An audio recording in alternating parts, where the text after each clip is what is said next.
Hey everyone, welcome back. If you're new here, I'm Katie, and today I'm doing a book review on Window of Time.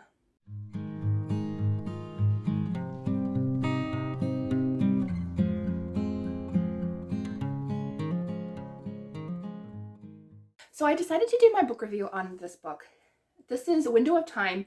This is actually the fourth book in the Stained Glass Legacy series, but I feel like they could be read as standalone. I am going to go back. I had my reasons for reading book 4 first.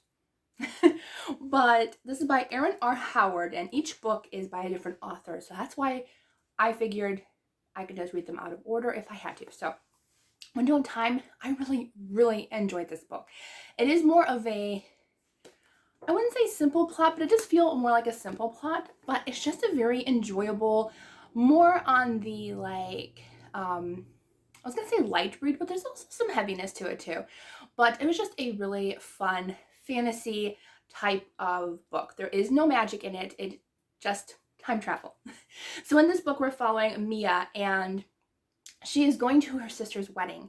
And what happens is she goes to this church and she sees this stained glass window. So she tells her sister and the rest of the entourage to go, and she will catch up. She just kind of wants to stay in the church and, just have a little bit of alone time.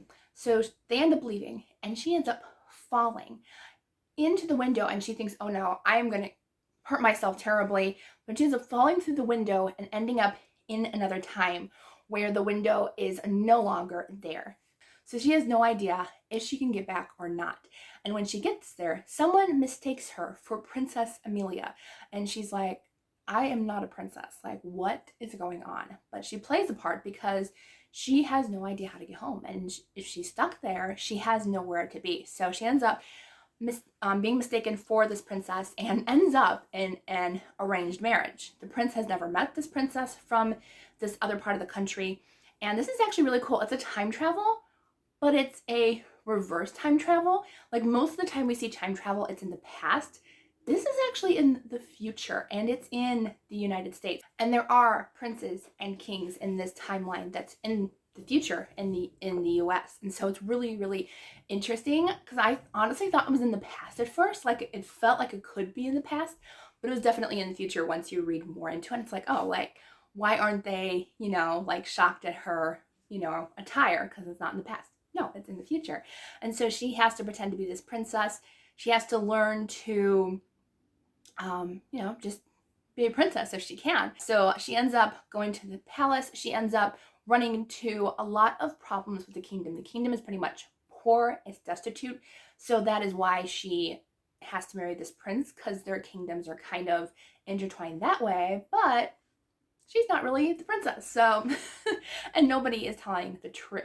There could be people that know the truth, but they don't want to tell it for certain reasons. So it was really good. I definitely love the friendship between Mia and there's another girl in here, Luna. Her name is Luna, but she is tasked by her father, who works for the prince, to be her maid, because supposedly Luna was born in where Princess Amelia was born, so she might know a few of the rules, but not really, because she was little when she left. So it's like me remembering stuff from Germany, and like I left when I was like 4 or 5. I'm like, I don't remember anything. So yeah, so it was I love the friendship and relationship between them, because Luna kind of already knows she's not really the princess type. Like she has no idea who Mia could be, but it was really great. The romance was very sweet. It was very it was slow burn, but like not overly drawn out. I felt like it was a realistic romance between, an arranged marriage. And I just thought it was very sweet. Loved how the ending went. I wish, honestly, there could have been a little bit more, but maybe there's like another book out there. I don't know. But I really enjoyed it. I am definitely planning on reading the rest in the series. I think it's gonna be lots of fun. There is also a faith element in here. There's also like an anti-faith element, which don't really see a lot of, but this society in the future has outlawed religion. And so we see a couple people around in the story who have to hide their faith, but they do show it in different ways and stuff. And I really enjoyed seeing the faith element come out in a society that's pretty much, no longer allowed to do that. And it's also outlawed to be at the church. So she has to find a way to get home, right?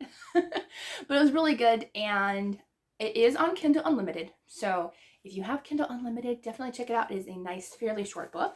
Yeah, about 250 pages. That's nice and short. But if you love time travel or romance, it's sweet, it's clean, no language, nothing. I think you're going to enjoy this one.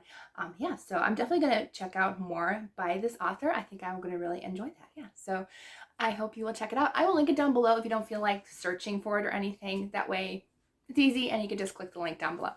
All right, I hope you all have a wonderful day and I will see you all in the next video.